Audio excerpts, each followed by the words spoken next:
Good, good evening, everyone. Before to start the meeting, if anyone in the audience required a headset for Spanish translation, please raise your hand and a device will be provided to you. Buenas tardes a todos.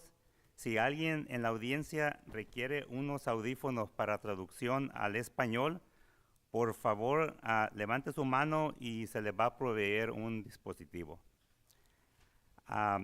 Welcome everyone to the Palm Springs Unified School District regular meeting of the Board of Education.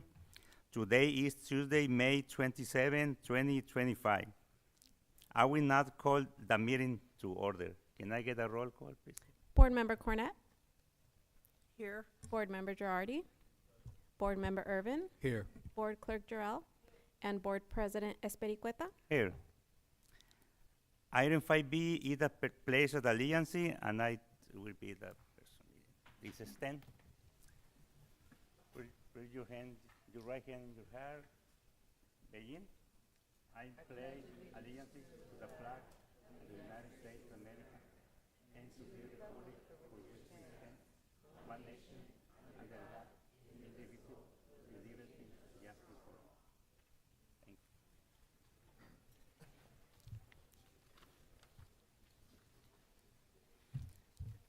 Item 5C, mission statement.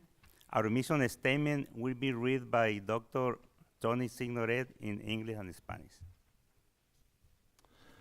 All members of Palm Springs Unified School District are united in our commitment to equity. We create deep, meaningful learning opportunities, build professionalism, and engage parents and community to ensure success for all students. All students graduate with the skills, capacities, and confidence needed to succeed in a rapidly changing world. Todos los miembros del Distrito Escolar Unificado de Palm Springs están unidos en nuestro compromiso con la equidad. Creamos oportunidades de aprendizaje profundas y significativas, creamos profesionalismo e involucramos a los padres y a la comunidad para garantizar el éxito de todos los estudiantes. Todos los estudiantes se gradúan con las habilidades, capacidades y confianza necesaria para tener éxito en un mundo de cambio rápido. Thank you, Dr. Signoret. Next item is item 5D, length acknowledgement. Our length acknowledgement will be read by Dr. Simon Kovac. The Palm Springs Unified School District acknowledges the Cahuilla as the original stewards of the land on which the Palm Springs Unified School District facilities now sit. We are grateful to have the opportunity to work with the indigenous people in this place. We pay our respect to the Cahuilla people, past, present, and emerging, who have been here since time immemorial. Thank you, Dr. Kovac. Item 6, report at closed session action. Claire Guerrero, are there any closed session action to report this night? Board President Espericueta, there are no closed session items to report. Thank you. Item 7, approval of the agenda. Can I get a motion to approve the agenda as presented? Move for approval. Second. Any question? Please vote. All in favor? Aye. Motion passed. Thank you. Item 9 is the public comments. Claire Guerrero, have we received any electronic comments? Okay, sorry, yeah. Item A, board consent items. Approval and meeting minutes for May 13, 2025 and May 20, 2025. Can I get a motion to approve those minutes, please? I'll move it. Second. No question? Please vote. All in favor? Aye. Aye. I abstain. 4 in favor and 1 abstain. Thank you. Item 9 is the public comments. Claire Guerrero, have we received any electronic comment this night? Board President Espericueta, we have not received any electronic comments. Thank you. And in-person comments, all comments are to be directed to the board, be under 3 minutes and shall be devoid of any personal attacks. Members of the public are expected to maintain a professional, courteous decorum during public comments. Board members do not respond public comments. Do we have any member of the public who wish to address the Board of Education? No? Okay, thank you. We move to item 10, special recognition. 10A, the governing board wish to recognize and commend the following graduates at the Palm Springs Unified School District Teacher Resident Program and Alder GSE. All right, thank you, Board President Espericueta. I'm going to introduce Alexis Acker and read here a brief summary of our Alder program. Wonderful to see everybody out here to celebrate all the work that they've done. Our teacher residency program, again led by the wonderful Alexis Acker, gives future educators a well-rounded experience through a mix of in-person and virtual classes. Thanks again to our partnership with Alder Graduate School of Education.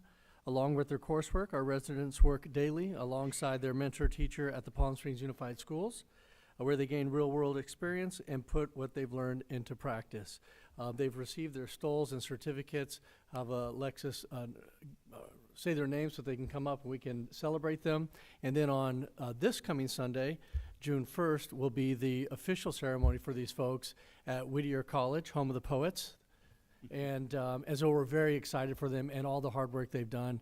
And so with that, I'll turn it over to Alexis. Thank you so much. Will you go down? All right, so if you guys could come up when you hear your name, and you'll just wait right up here for all 25 of you to join. So Laura Avalos Sanchez. Yeah, we should The next person's on a field trip, but I'm going to say her name anyhow. Jennifer Avila Boiteo.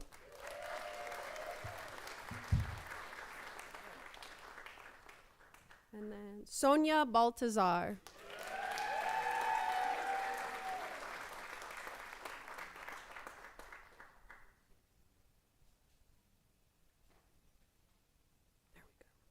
Willie Jarvis Bailey III.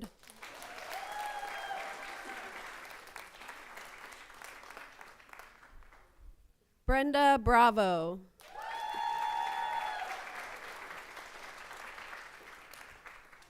Alicia Chatney.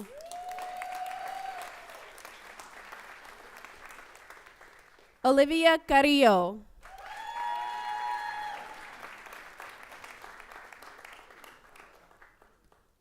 Laura Ferguson.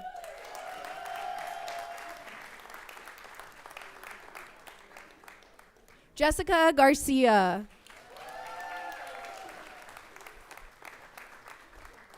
Lisette Gonzalez.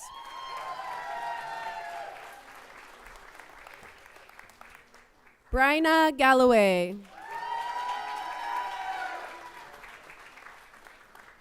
Roberto Hernandez.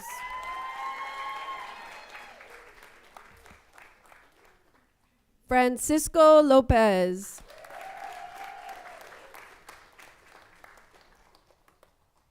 Natalie Lopez Galindo.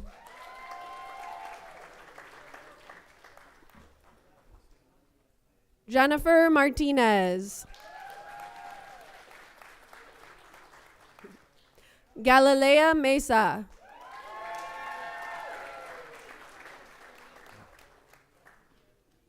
AJ Anjanette Oplila.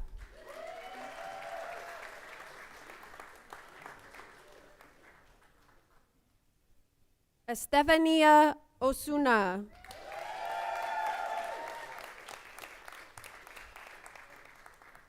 Sarah Robinson.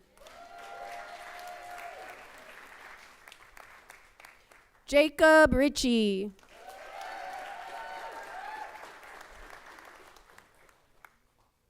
Melissa Roshan.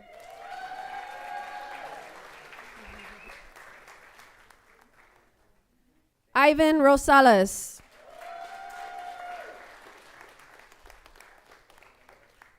Savannah Tapia Morales. Sorry. Savannah Tapia Morales. My apologies. Giselle Tafoya.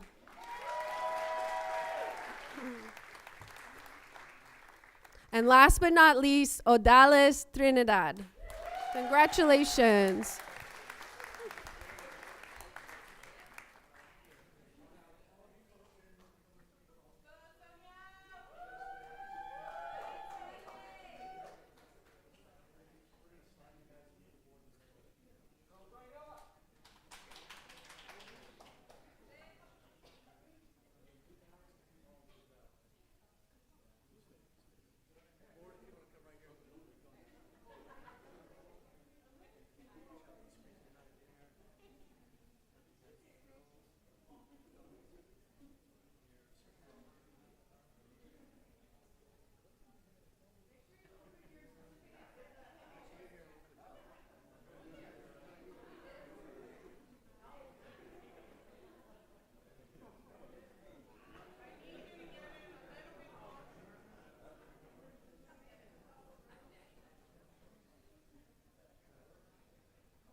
I will just. You can see.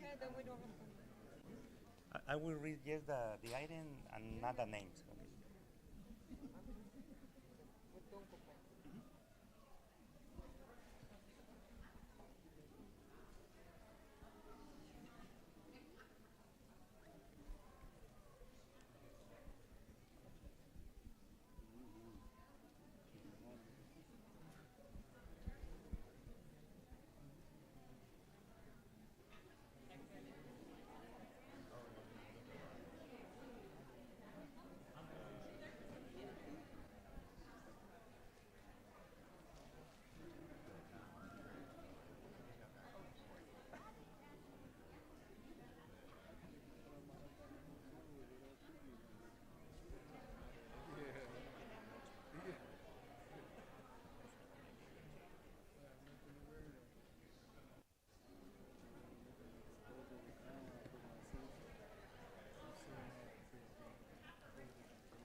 Are we sitting down? Sit down and watch the Mm-hmm. video? Yeah.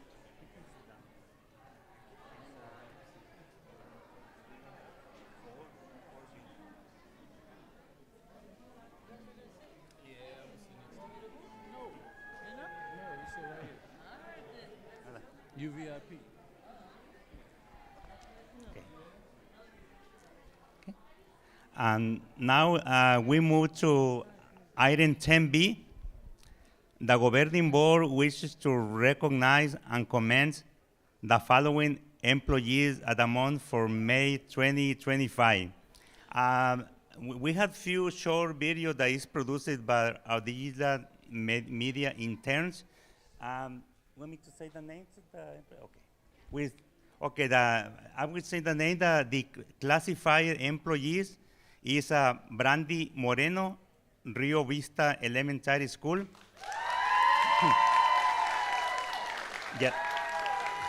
Janet Janet Cardoso, Family Engagement Center. We yeah, we will watch the video first. We watch the video and then we're going to the front. And Teresita Perez, Family Engagement Center. And certificated, we have Christy Moore, Rio Vista Elementary School. Thank you. Yeah.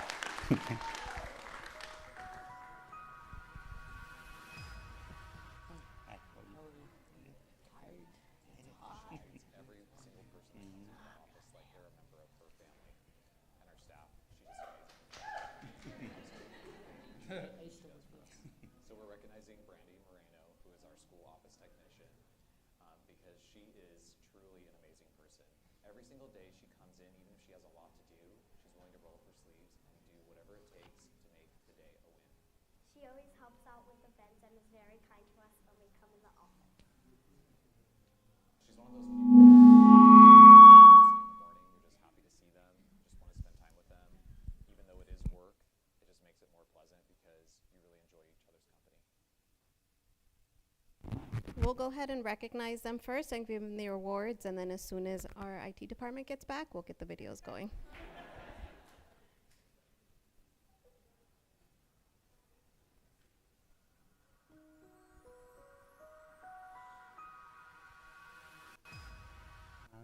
Shelly, can you help me with the set? Okay. Now I would like to call to the front and the classifier employees, Brandy Moreno.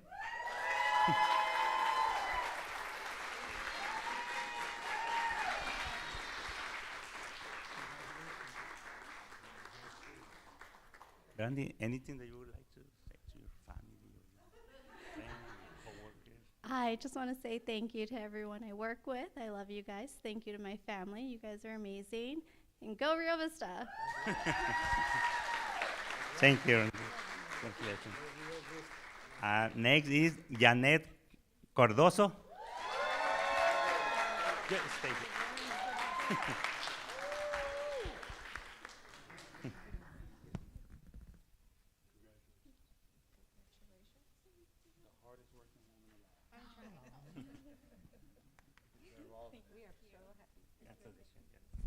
Anything that you would like to share with your Why not?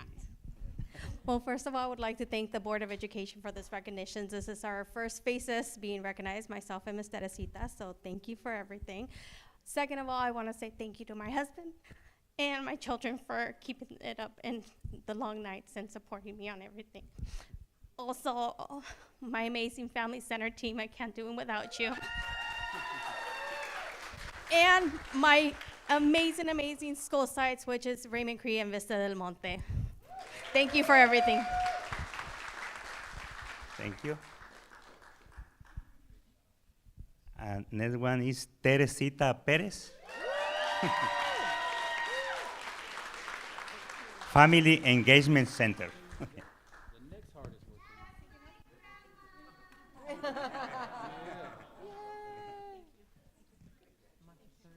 Next hardest Can you say that? Algo que quisiera decir, tu familia. Sam.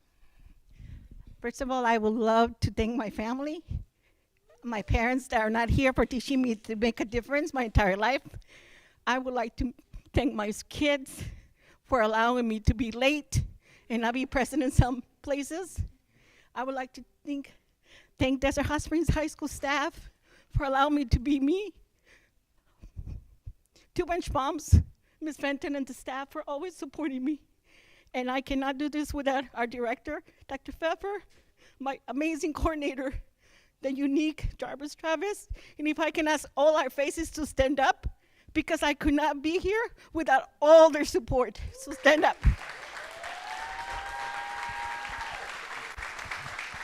Thank you, congratulations. And the certificate? Okay, and also the certificated Christy Moore from Rio Vista Elementary School.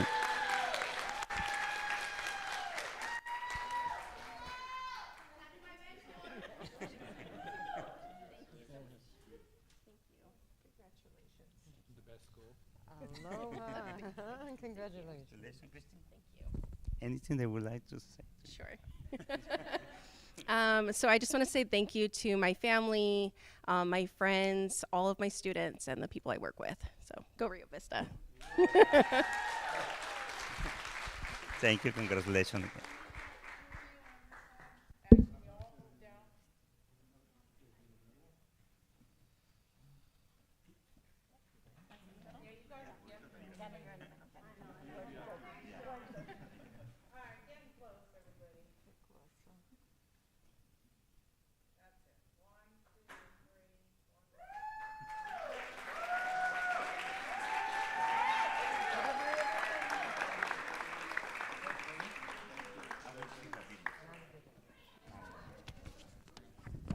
Video already.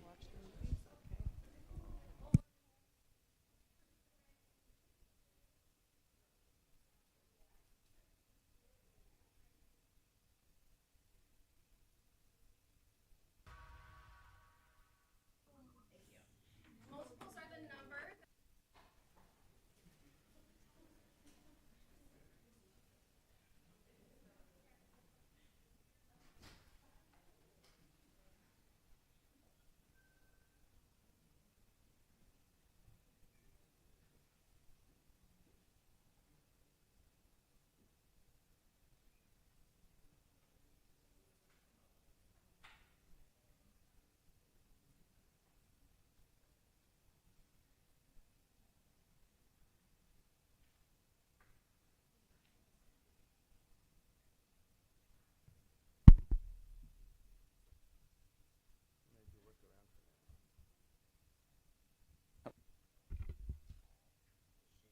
Amazing teacher at our school. One thing that's unique about Miss Mall is that she has a global perspective because she's taught internationally before, and I think that she takes some of that. It's probably gonna take me a couple minutes to get this fixed. Yeah. Where's the Extron? All right. Recognizing Kristen Mall because she is an amazing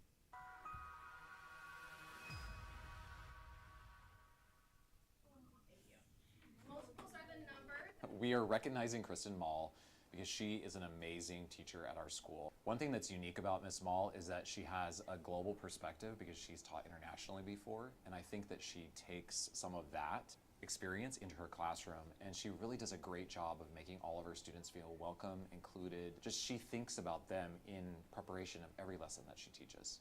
Ever since in the beginning of the year, we knew that Miss Small deserved to be Teacher of the Month.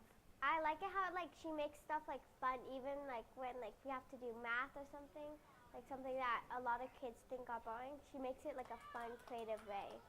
There's a lot of memories, but my favorite memory is when we did culture draws and we got to express ourselves, and everybody learned something new from everybody. She's super nice and she's super helpful. Anytime when something's wrong, she fixes it. She makes me feel really happy and she makes me really special. She makes me feel confident when I get chosen for math, because math is something I struggle in. She helps me, she calls me up and when I'm doing it, she'll she'll guide me through it if I don't know it. Kristen's also our equity lead, and she has done amazing work with our staff. She doesn't just see her position as a teacher, she sees herself as a member of the bigger team, and she thinks about our whole staff and how we can improve, and she's taken her leadership role as our equity lead to have some pretty hard conversations with our staff and kind of help us make improvements to our whole school that's impacting every single student at Rio Vista. Miss Moore, thank you for everything you've done for us this school year. You helped us with a lot of things that a lot of kids struggle with. You made this school year creative and fun, and we love it that you helped us grow, and we are so happy for you. Thank you. Kristen, I really appreciate everything that you do for this school. You think about every single one of our students in everything you do, not only in the great lessons that you teach in your classroom, but just how you support all of our staff members and how you support us as an admin team. You just really go above and beyond for everyone at this school. Thank you for everything you do.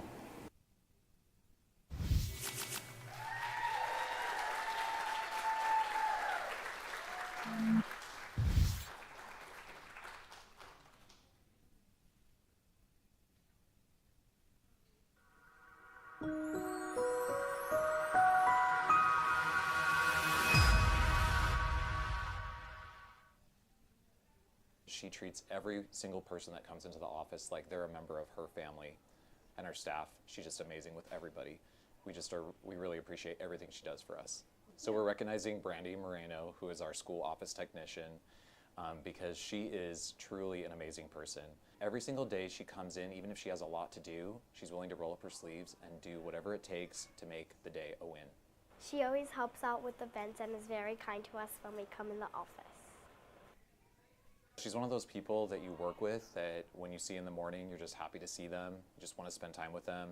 Even though it is work, it just makes it more pleasant because you really enjoy each other's company.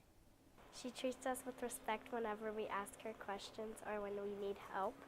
Brandy, thank you for everything you do for our school. Thank you for caring for our school like it's a part of your family. I truly appreciate you. We all appreciate you, so congratulations.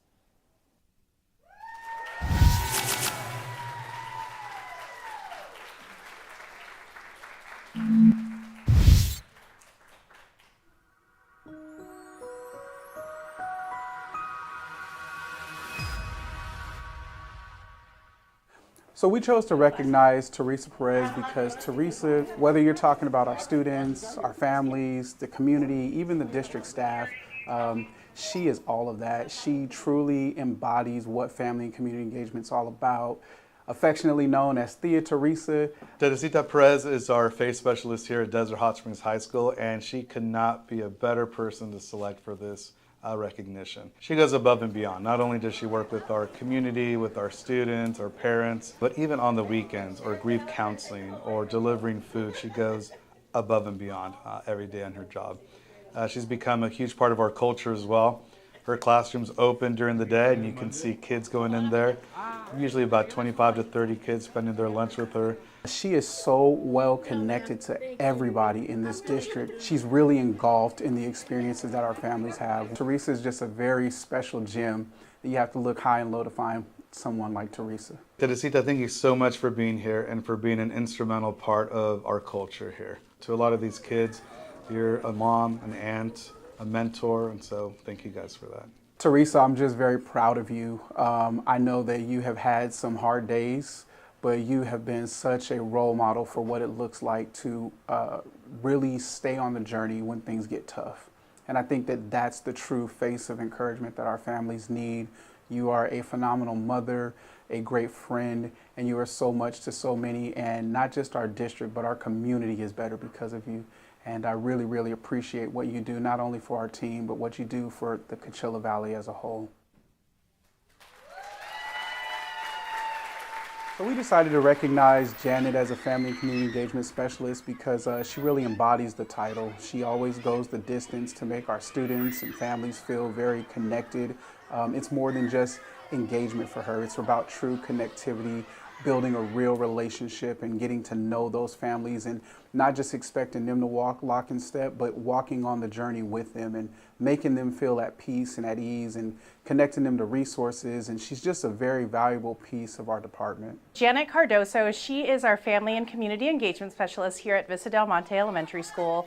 We're so excited to have her. This is her first year here at Vista Del Monte Elementary School, and we already see the impact that she's making with our community partnerships, along with our students and our staff and our families. She is so enthusiastic, so friendly towards all of our students, and she participates not only in our family events, but in school-wide events as well. She helps fulfill our positive behavior intervention supports. So she helps manage our Mustang store and provide students their rewards that they earn through positive attendance, positive behaviors, and just really gets to be that light that shines to other students, and so they recognize her. Janet, we appreciate you so much. You are so enthusiastic and positive here at Vista Del Monte. Our students and our staff appreciate you, and we recognize all of your hard work, and we look forward to working with you, to continue that success in the future. Janet, I appreciate you so much. You have been an amazing face of courage and bravery, representing for our families what that looks like, as well as being a parent to your own children who are in our district. And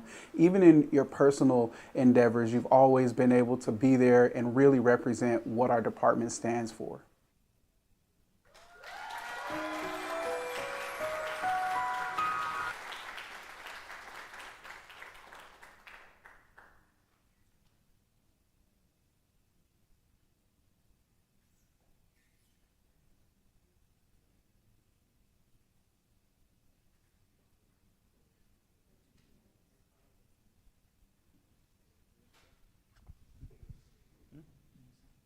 Mhm.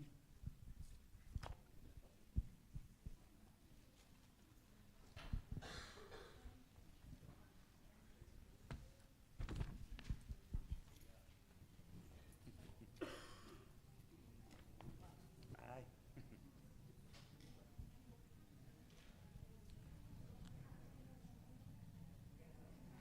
Ready?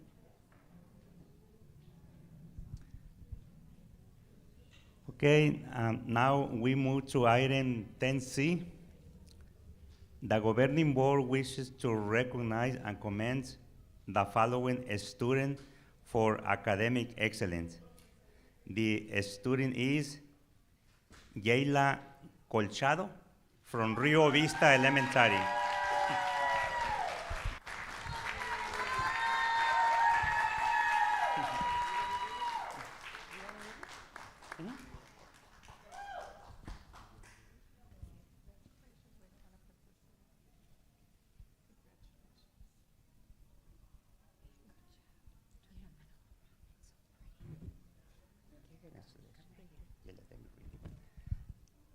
Yayla Colchado, in recognition of your extraordinary commitment to hard work, dedication, perseverance, and exceptional academic excellence at Rio Vista Elementary School during the 2024-2025 school year. Congratulations. Do you have, you would say words to them? Thank you. Congratulations. So Jayla is one of those amazing students that her smile, you can already see it, just lights up every room she's in. One of my favorite times to look at Jayla's smile is during 5th grade lunch, my favorite time of the day. The room can be total chaos, but I can look out at Jayla and she's listening intently to everything I'm saying and giving me a big smile. Jayla has had some pretty significant hardships in her life. Her house was in the path of the storm. Those horrible videos we saw where there was mud pouring into houses was one of her houses. You would never know it. She came to school every day. She was ready to go. She works hard. She is an exceptional student, and she's just one of those people that you love to be around.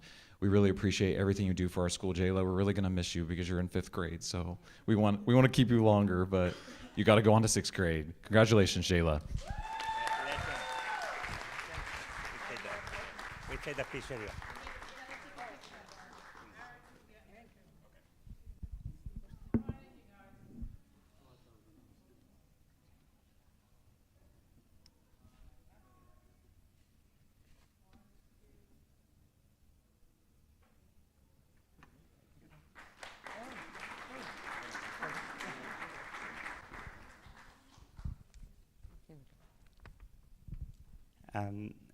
Next item is item 10D. The governing board wishes to recognize the following parents for their involvement and engagement in ECE activities and events. The parent is Crisel Garcia Pontifes, Rio Vista Elementary School.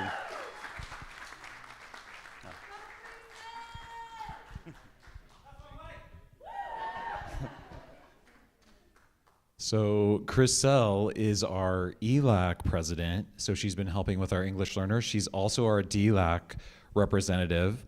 So anyone can be a volunteer, right? But not every volunteer is a leader, and Crisel is a leader. She has had so many great ideas that we've run with, not just at Rio Vista, but for our school district. But she has so many great ideas, and she has 2 amazing students, her children herself, but she doesn't just think about them. She thinks about all of the kids at Rio Vista, and we are just so blessed to have her support. I have had few that have had such great ideas and so committed. So thank you so much, Crisel, for everything you do. Thank you. Go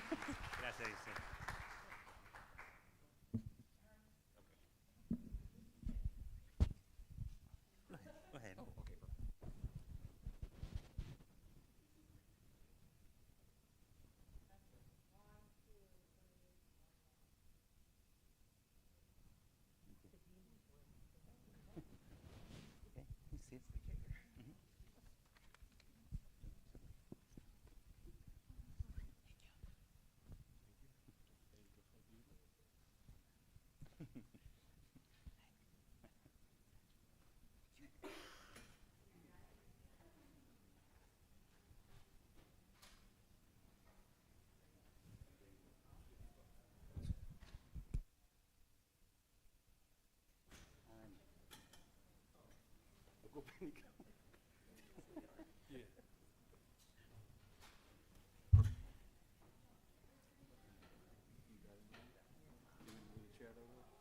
Good idea. I'm gonna take this bottle home for next week.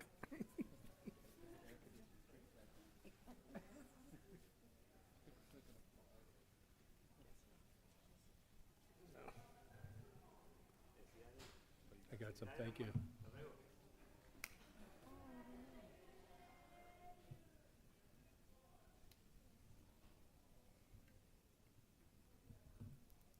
Now we move to item 11, presentation. We have the Dr. Colbert will introduce the presentation. Yes, I'm so pleased to introduce Jessica Whiteman, our Director of Elementary Curriculum and Instruction. She will be presenting on the wonderful partnership that we have with Read With Me. Good evening, Cabinet, Superintendent, and Board. I'm honored to give an overview tonight of the amazing partnership we have with the Read With Me organization. The mission of Read With Me is to assist children from a low-income, limited English-speaking environment to develop to their fullest potential by learning to read, comprehend, and speak English while understanding, most importantly, that people care about them as individuals.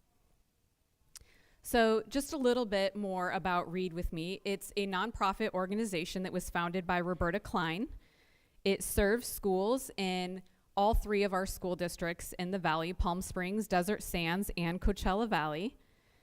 It provides volunteers in our classrooms, tutoring and mentorship, and it also donates and provides books to students. Read With Me has an executive director, Mr. Sean Webb, who's here with me tonight, through Riverside County Office of Education and the Partnership of Literacy by 5th Grade initiative sponsored by RCOE. We also have, for PSUSD, our regional coordinator is Mr. Bruce Hall. And most recently, in the 2025 Cathedral City Greater Coachella Valley Chamber of Commerce, they were the Nonprofit of the Year recipient. So just to give you a little bit more about our partnership, we started back in 2012-2013 at Cathedral City Elementary, and we have grown to Agua Caliente, Julius Corsini, Della Lindley. Next year we plan to add Bubbling Wells, and hopefully soon after we'll be an elementary school in the Palm Springs area. So how it works is once a school has agreed to partner with this amazing nonprofit, we have an onboarding session with the site administrator and the Read With Me coordinator, and oftentimes I will participate as well. The site administrator will go back and gain teacher interest for volunteers in their classrooms, and then simultaneously Read With Me will start their volunteer recruitment process for that local elementary school. PSUSD will partner in the volunteer clearance process for all the new volunteers. They participate in an orientation at the school site and training as well with Read With Me.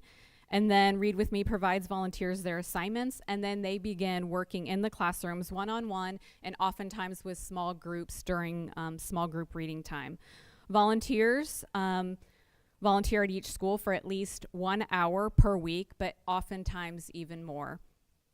And then we typically have volunteers during the season of November through April, but we also have some local residents that are year-round that volunteer from the start of school until the end of the school year.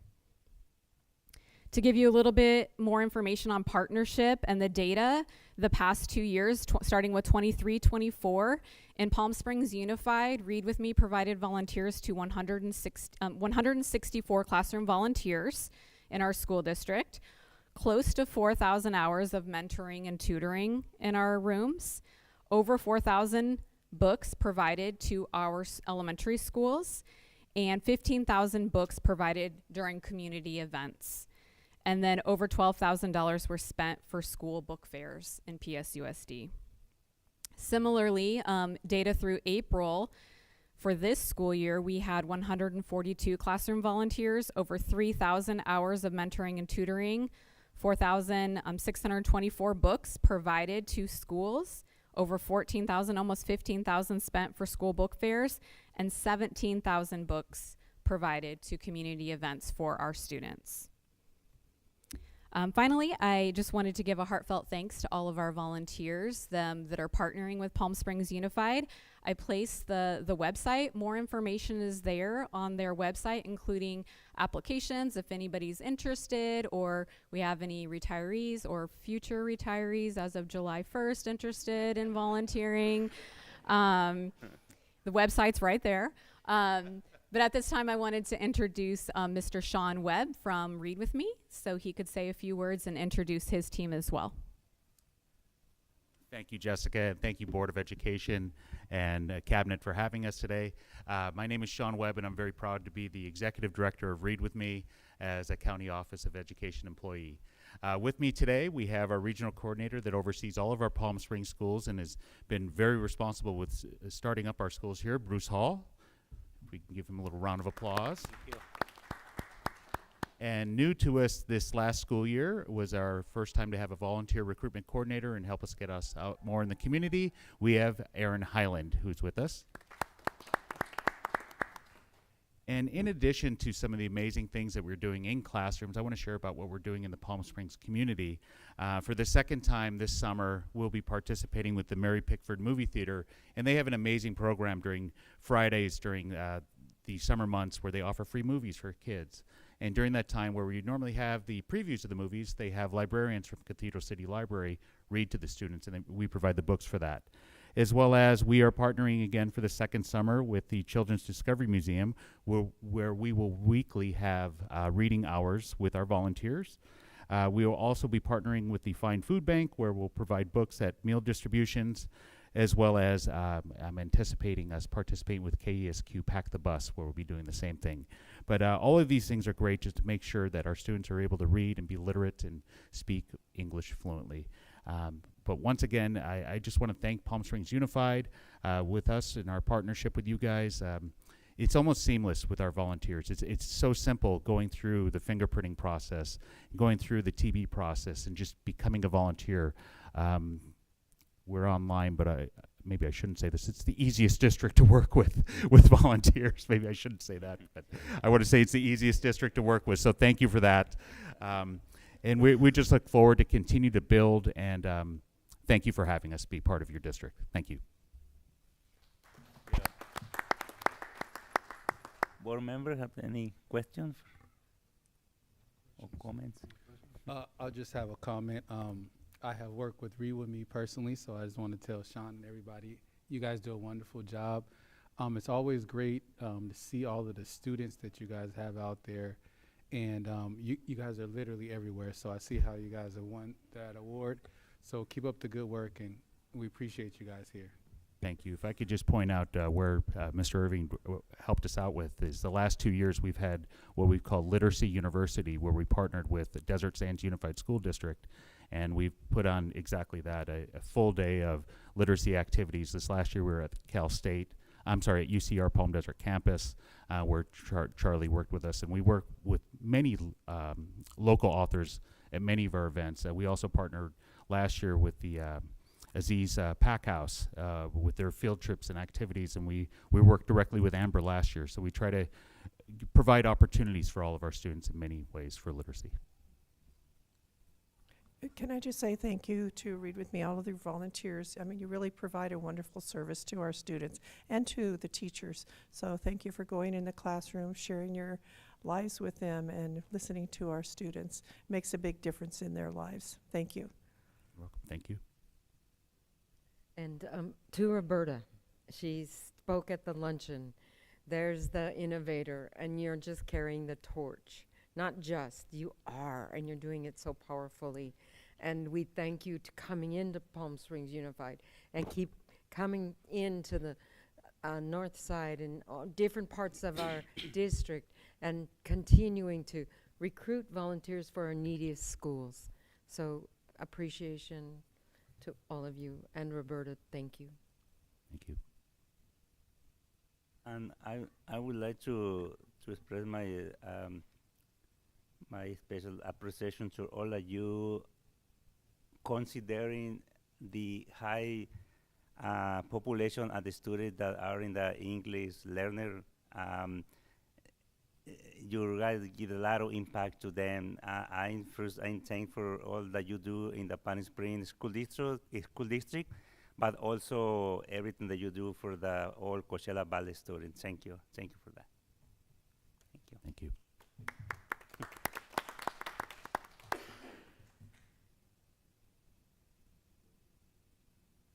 Thank you. And now we move to item 12, board members' comments. Do we have any comment from the board? I can start. I just want to say congratulations to the graduating class of 2025. I wish them all the very best. Also, congratulations to all of our district scholarship and award honorees this year.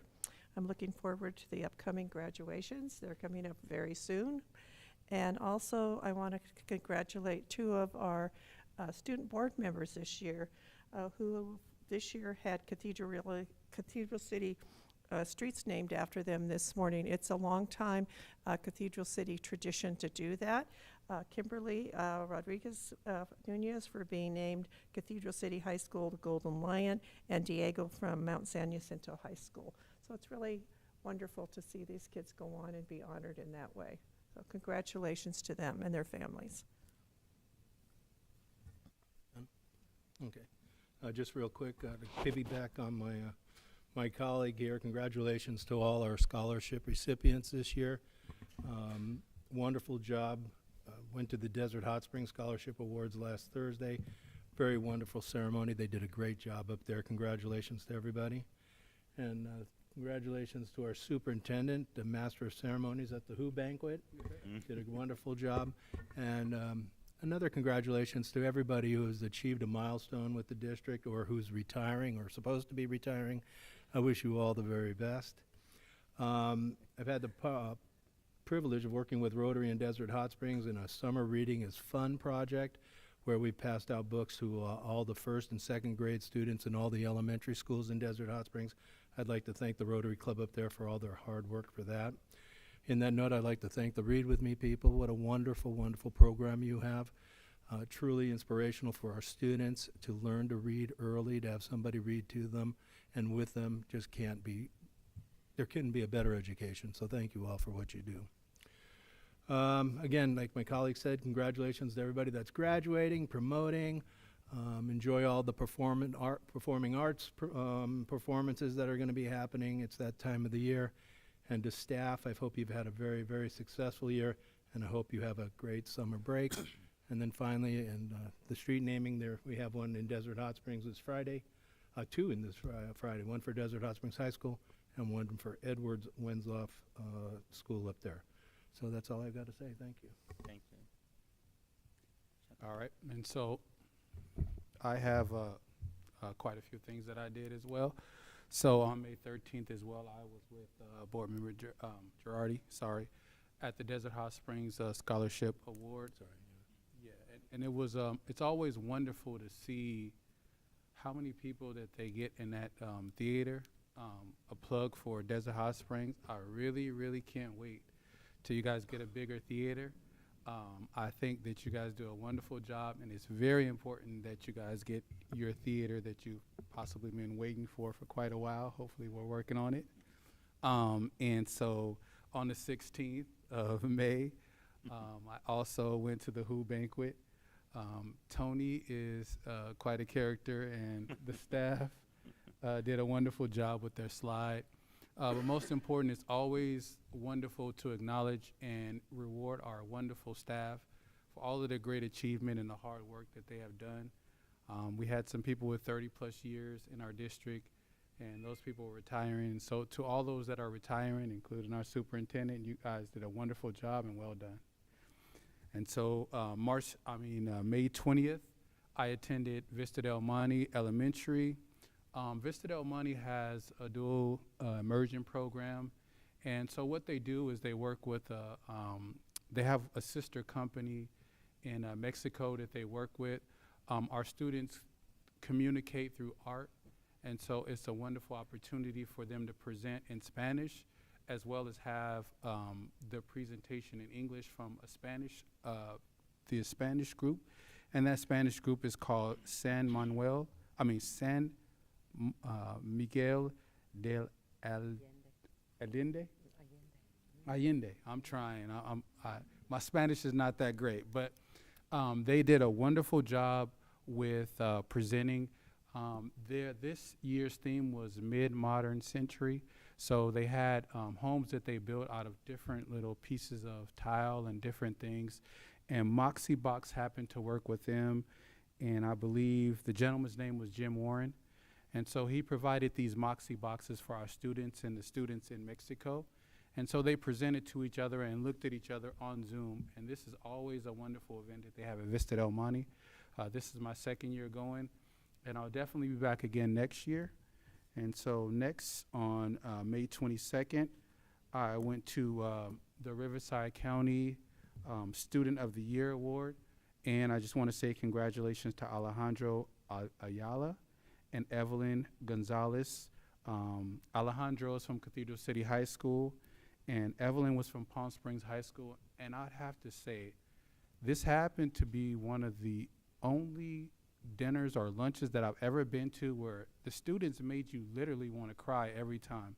All of the students came up with their magical stories about their journey of how they got through high school. We had different kids who talked about their mental health challenges and all these different things. So it was really great, and I want to say congratulations and thank you to Riverside County for giving these students the Student of the Year. I also went on May 22nd to Palm Springs High School's Senior Scholarship Award. And so, you know, that's always great to know that we have such wonderful partners that offer scholarships to our great students in the district.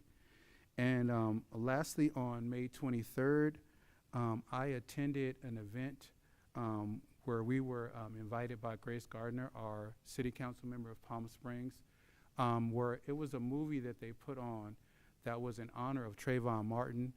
And this story was a little bit different. Like a lot of times they tell the stories of actually what happened in the situation, but this was a story of his mother and the grieving and all of the different pain that his mother went through.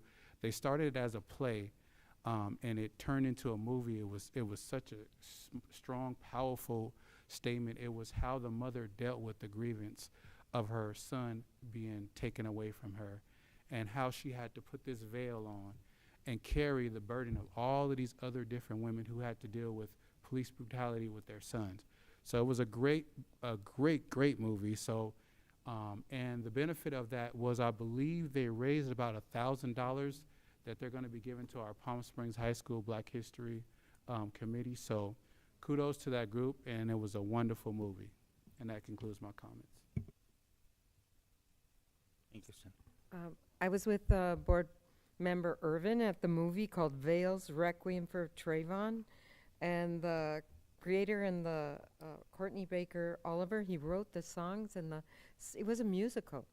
And the screenwriter, Stephen Butler, were there to answer questions, and we had our students there from the Black Student Union from Palm Springs High School. And so that was really special, just piggybacking on him. And then that same night, the scholarship awards, there were 52 donors that donated thousands of dollars to our students all across the district. This was just at Palm Springs High School. But the kids, they said they needed it so much, and it helped them get their start in their next education or vocation journey. The Students of the Year with board member Irvin, Alejandra, and Evelyn, they were selected 2 out of 9 students that were honored, and from a group of 84 seniors. So this was really special to have 2 of Palm Springs Unified School District students there. On May 21st, with Terry Kedover, Walter Clark, Barbara Boxer, Senator Boxer, Dr. Signoret, 47 graduating seniors representing all kids across the valley, giving out $60,000 in scholarships to kids. And they did not have to qualify with a GPA, they just had to have a need. And so all the donors donated, and there were no, I mean, there were parameters. They read the applications, and they found that every student had a need, and they raised the money to give that much out. So it was a very special thank you to do the right thing for being a really important part of our community. The Who banquet was filled with joy that night. Boy, it's like a reunion of reunions, because there's tables of people meeting from each school, friends and colleagues, and what a delightful night. And meeting the awardees and shaking hands is just really special. Congratulations to the Cathedral City Lady Lions softball, because they are CIF going bound, right? And then our congratulations to our Rancho Mirage semifinals baseball, right? And then we have a athlete of the week, Maya Navarro Guzman, Lady Lions, third baseman, catcher, and pitcher. Just one last thing. On May 17th, we had a horrible bombing here in Palm Springs, and that is in our district, in our community, in our backyards of our students and families. And what I'd like to say is that we have great appreciation for Sergeant Mike Villegas, Fire Department Chief, U.S. Marshals, FBI, City Mayor, and Council, all of the city police force, and especially Chief Mills, because he worked with collaboration with Joan and Dr. Signoret on helping to get out information to the families of our students, and especially this month being Mental Health Awareness Month, helping to ensure that parents and people knew that there was help available and support for some of this trauma that went on right here in Palm Springs. So that's all. Thank you. Thank you. Yeah, sure. Real quickly, I'm sorry. Sorry, I didn't mean. But I couldn't sit here and sit still with not recognizing our student who passed away. So I want to say my deepest condolence to the family of Cameron Jonathan Myers. And I just want to say that Palm Springs is definitely with you and your family, definitely during this time of need. And I just wanted to say the best of wishes to you guys, and we're praying for you guys. Thank you, Board Member Ervin. I will start. I know that the school district has been busy in the last weeks doing a scholarship award and many other different events. But I would like to say that it's incredible to think that after this meeting, after today, we are around the corner to start the first graduation that will be the next Thursday. And before I don't relay how big it is, the all promotion, but the graduation of the high school student, some of them was in the school system from TK through to 12 is 14 years or 13 years or minimum 12 years at their lives, 12 years, and you know they had to get up early, and it's a lot of emotion for me to be around the graduation that is on the way. And I want to congratulate the whole that are involved to make this possible. Thank you, the whole Palm Springs employees, the staff, the teacher, community members, all thank you for that. And next, I would like to say something about the Who banquet. And this, just to say something that this is to honor the contribution that many employees, we have the employees that recognized for the 10 years of service, 15 years, 20 years, and 30 years of service. Also to honor the retired employees, teacher of the year, staff member of the year. That is a big, big event. Thank you, Tony. Thank you all for these wonderful events. And May 19, I attended also the Palm Springs High School Honor Society Ceremony Class 2025. And this event is to honor the students that have earned the prestigious Spanish Honor Astol and the California State Seal Biliteracy. This big group, the student, I would like to congratulate the whole student for the whole high school also that get this recognition. Also in May 20, we have another special meeting, and we are continuing the process to search our next superintendent. We are moving the process very well. And in May 21st, also I attended the Do the Right Things scholarship events, where local organization award $60,000 in scholarship for seniors around the Coachella Valley. Congratulations to all students. Thank you, Dr. Terry Kidover. Thank you, the board at the Do the Right Things. Thank you to the whole sponsor or donor for supporting the students in the whole 3 school district. On May 22nd, I assisted to the Cathedral City High School Golden Lion Award. Congratulations to Kimberly Rodriguez Nunez. Also, I attended in the same day, the same place, with the Cathedral City Scholarship Award. Both events was full the student and full the parent, community member, sponsor or donors. Was a very great event. And this morning, I'm attending to the Cathedral City High School and Mount San Jacinto street naming ceremony. Congratulations to Kimberly Rodriguez Nunez and Diego Jauregui. It's a well-reserved recognition for them. Thank you to the city of Cathedral City.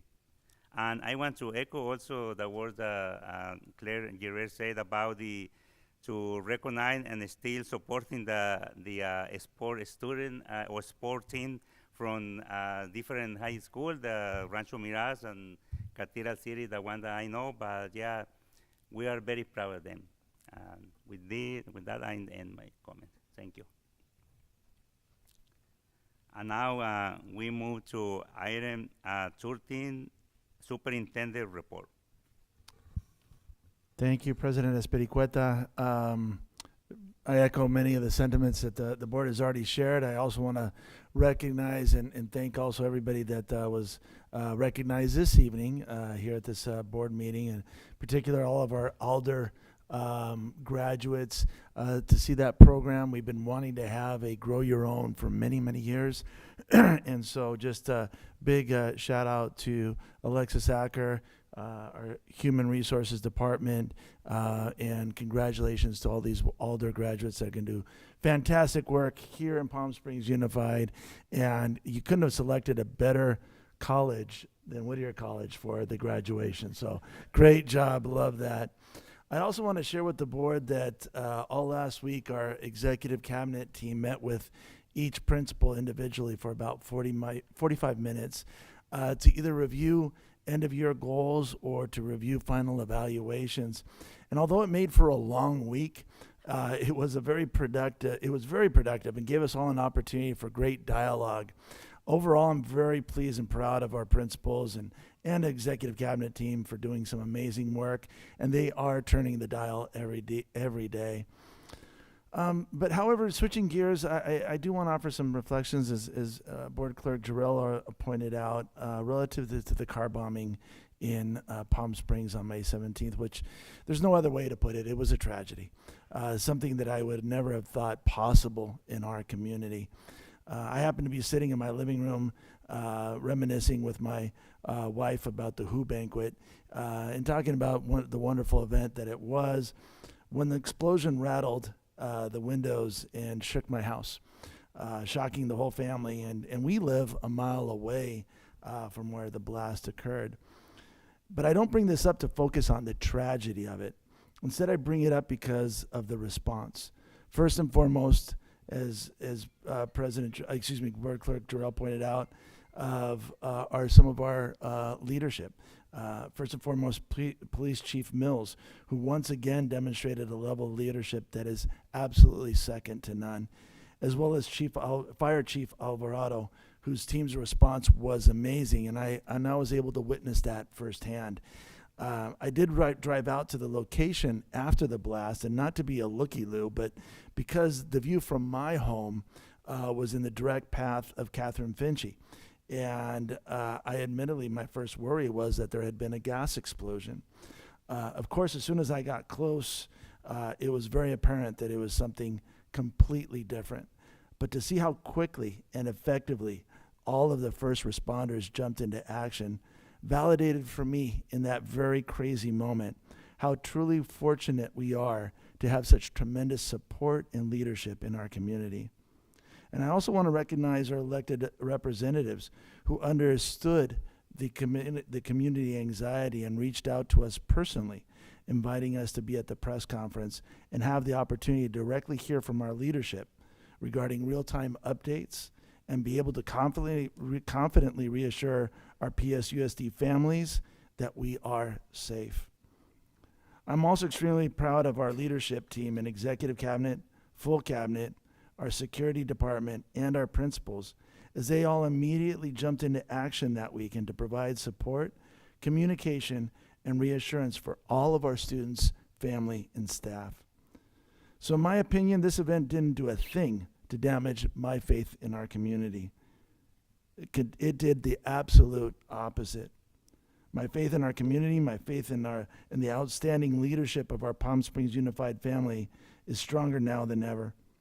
And as the community of Palm Springs responded by focusing on the great things of our community and using the slogan, "Our love is alive," well across the Palm Springs Unified, our love is alive, and there's a lot to celebrate.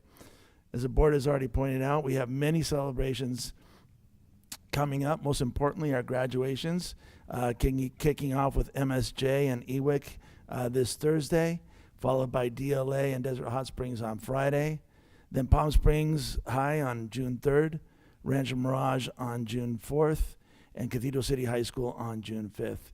And of course, the Palm Springs High graduation will be a personal interest to me as I have two daughters graduating, so I promise I'll do my best to keep it together. I promise I'll do my best, but can't make any guarantees. But in between, there's going to be several additional recognitions, such as 8th grade promotions, the street namings that we've already mentioned, Desert Hot Springs coming up, many end-of-the-year dance, choir, and band performances, just to name a few. So bottom line, there is no reason to dwell on the tragedy, as there is so much to celebrate and rejoice in the wonderful accomplishments of our students and staff. So I'd like to chime in once again and use the city slogan, "Our love is definitely alive within our Palm Springs Unified family." Thank you. Thank you, Dr. Signoret. And now we move to item 14, board action items. Item 14A, approval at adoption and reading screener OE10. Dr. Coban, presentation. So Jessica Whiteman, our Director of Elementary Curriculum and Instruction, is back with us again this evening. She is going to present to the board the pilot process and the pilot team's recommendation for a K-2 screener for reading difficulties, which is a state requirement. So I'll turn it over to Jessica. Good evening, everyone. Thank you, Dr. Kovac. I'm going to start just explaining the education code behind this, as this is a new requirement in California to screen for risk of reading difficulties. So the education code, the purpose is early identification and intervention for students who are at risk for reading difficulties, including dyslexia. The results are not a diagnosis, but more so just an indicator that there is a concern to intervene. The results are used as part of that broader process, so to further evaluate the pupil's needs and their progress as you move forward, identifying classroom supports, also engaging in targeted individual intervention that could be needed per student, and allow for further diagnosis if after those interventions occur, and assessments still indicate that those concerns do not resolve. So for part of LEA adoption, the state did not require a pilot, but said that it could be possible. So Palm Springs Unified, we did elect to pilot 2 screeners, which I will speak to in a moment. And then part of the education code also requires school board adoption at a public meeting prior to June 30th, 2025. So here's some additional information and details regarding this new education code. So every kindergarten through 2nd grade student must be screened annually unless a parent opts out in writing. We have to screen any new enrollees 45 days after their arrival if our administration has already occurred for the assessment. And then the state is providing funding this year. We're not sure about future years, but as part of that, training is required for the screener that state funding can be used towards, or the state provided funding, excuse me, could be used towards. There are specifics surrounding multilingual learners and special education. If a student speaks insufficient English, we must screen in their primary language if the assessment is available in their primary language. Otherwise, we do an alternate process through a home survey. We may screen in more than one language, so our dual immersion students may take the assessment in English and Spanish to help indicate reading versus language progression.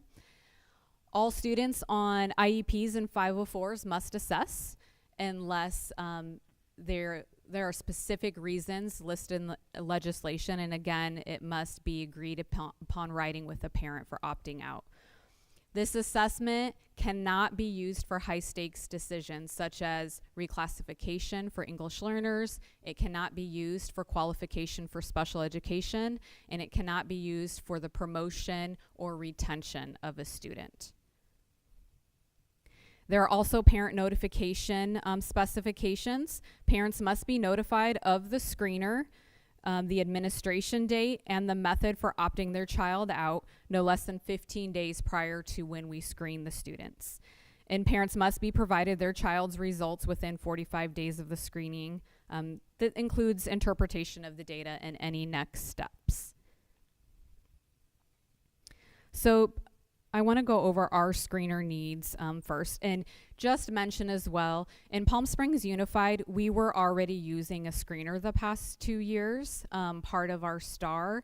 It's just at this point, the state is providing all districts in California, they're making it a requirement in case they are not using this practice, and they're telling us you must select off of this list. So anyone that was using something different before, we must change and follow the other parts of the legislation, but also select one of these 4. So what we looked at is that we wanted one that was also available in Spanish, that was available not just for kinder through 2nd, but also 3rd, 4th, and 5th, because our data indicates we still have reading needs and foundational skills for our 3rd, 4th, and 5th graders, so we wanted a common assessment. And we wanted to be able to administer the assessment more than one time a year. Some of the screeners, they only allow for administration once a year, and our teachers want to measure progress as you move along and not just do it annually. So we had a district team of coordinators representing special education, our EL department, technology assessment, and myself. And we attended webinars and overviews once the list was published around winter break, and we looked at these goals for the screener, and that narrowed us down to Amira and M-Class with Dibbles, which is part of our Amplify as the publisher. So those are the 2 that we piloted. We piloted from February 27th through May 12th. Our pilot team, we included 42 teachers that represented every single grade, kindergarten through 5th grade. All elementary sites had at least 2 to 3 representatives on the team. Every instructional coach and literacy coach was also part of the team. And we made sure that we had representation from our dual immersion program, our virtual learning program, SDC classroom, RSP, and reading intervention as well, because we felt that we wanted well-rounded input considering all different types of classrooms. So with our pilot process, we started with Amira, and the company provided an overview and training for our team. We piloted for 3 weeks, and our coaches supported our pilot teachers. And then they completed a survey to give feedback on that screener at the end of that pilot. We did the exact same process for M-Class Dibbles, except the coaches had an additional training on calibration, because M-Class Dibbles is a one-on-one where the teacher sits with each student, whereas Amira is AI. So the student reads to the computer and AI listens and scores it. So therefore, M-Class Dibbles had an extra layer of training to calibrate the scoring. Then we had a final screener recommendation meeting. We had the final meeting where teachers were able to come together in like departments and grade levels, discuss both pilots, and they completed an overall survey. Our district coordinator team and myself reviewed the survey results, and then we are here tonight for to bring forward our recommendation. We provided them tools, so you can see they had tools to guide their pilot process, and the survey followed up on these different areas in the overall survey. So these were all specific areas we wanted them to consider when making their recommendation. And the results were very telling. You can see the top pie graph is Amira, and the bottom is M-Class Dibbles. Blue indicates I can say an absolute yes. This is the screener that I want to use. Red is I support this decision. And yellow is they weren't in agreement, but they understood if that was what was selected, they would be administering that and support it. So Amira was, it looked like 77% people did not support, whereas M-Class Dibbles, we had over 57% an absolute yes and close to 40% supporting the decision. So over 97%, I would say, in support of M-Class Dibbles. When the teachers debriefed, the strengths that they spoke to was they felt that the data they obtained during the pilot was comparable to the current data that they had on their students at this time of the year, so they felt it was accurate. They loved having the opportunity to listen to each student read. There was progress monitoring features that they valued in the program. It was accessible for all students, and they felt that the reports were easy to read and manipulate. As for purchase information, we did obtain a quote for the district. It will cost $62,575. They do not charge for the K2 licenses, as what many of the companies are doing is they're charging for the professional development, knowing the funding comes with the required professional development part of the education code. So they quote you on the professional development to provide to your district, and then we opted to add 3rd through 5th grade licenses as well.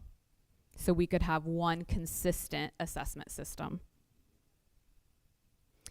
And then next steps would be board approval. We are working on a professional development plan for the kickoff of next school year. We're revising our assessment calendar because we don't want to continue to add assessments. We're removing the previous screener that we were using. This would replace the CBMs and ESGI that kindergarten was using. And then based on the legislation, we are working on systems for notification of when we have new enrollees to make sure that they are assessed within that 45-day window. Parent notification, M-Class Dibbles does have a wonderful parent notification letter, and if there's something that we want to edit with that, I can work with the company on that. So we're looking at the notification, and then we're working closely with our EL department on our alternative language options as well. And so M-Class Dibbles is our recommendation. Are there any questions? I have some questions. How much time do you think it is to test each student? Great question. So it's less time in the upper grades. The upper grades, unlike Dibbles previously, you had to give 3 fluencies per student for an average, and they no longer require that. It's 1 fluency, and then you assess the whole class on the maze, which deals a little bit more with kind of comprehension. And then it's the younger grades, the kindergarten, first and second, that take a little bit longer. It is based on how the students score. So they will have, depending on the time of year, certain measurements that are required as part of the benchmark.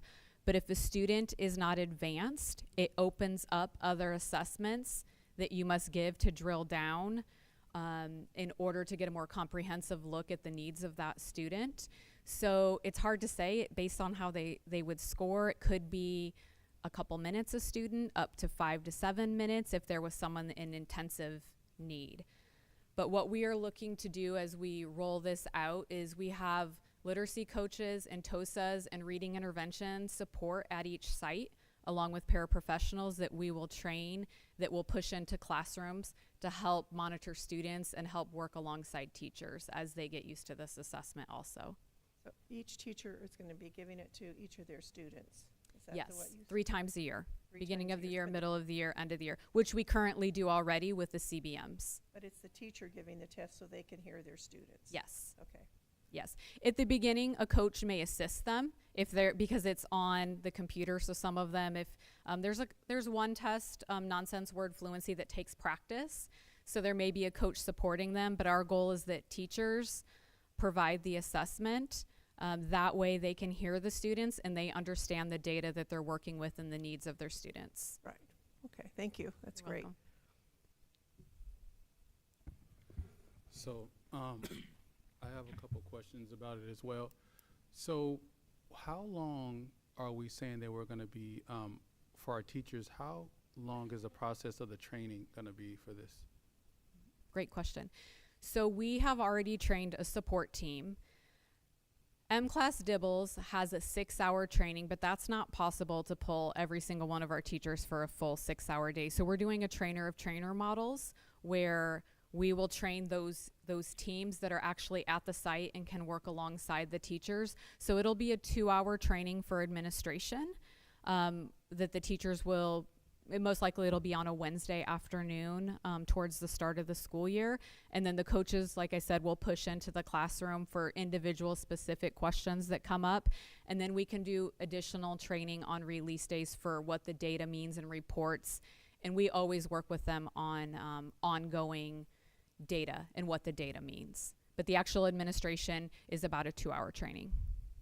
So, is it being rolled out this coming year? Yes.